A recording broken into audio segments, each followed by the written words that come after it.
kushinda hili. Umenipima, umenijaribu na umeona naliweza hili.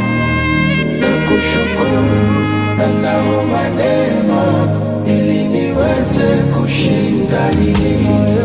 Ninakuomba unilindie imani yangu kwako, matendo yako yajirudie pindi nikitaka kukata tamaa. Mana maumivu nayopitia yanachoma